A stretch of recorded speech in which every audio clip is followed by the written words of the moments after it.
Old Mrs. Davies and the news. Old Mrs. Davies, she watches the news, spilling out endless great piles of the blues. The city's on fire and legions of poor. Ah, well, sighs the old girl and heads for the door. But the news keeps on pouring. There's an earthquake in China.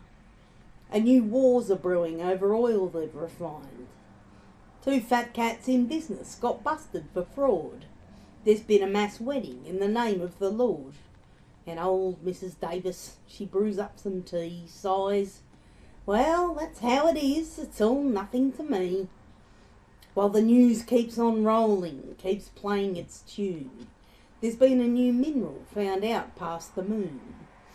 A new law to ban things has finally been passed. Good, says the lady, it just couldn't last. As old Mrs. Davies, she fills up her cup and grabs a few bickies for a nice late night sup. And the news calls the cricket an all-summer sport, to which the old lady gives out a snort, as if they had nothing better to do. Then sweetens her tea with not 1 lump, but 2. Then the news gives its punchline. A young boy was found way up in a tree, 50 feet from the ground. At the sound of his name, the old girl gives a start, while her pulse rate goes choco to go with her heart. Her tea's forgotten, her biscuits unchewed. She slumps in a chair with a memory renewed, says aloud, well, my word, that's the boy that I knew. And he's climbed up that high. Well, I'm glad he's all right. I'd call up his mum, but it's too late at night.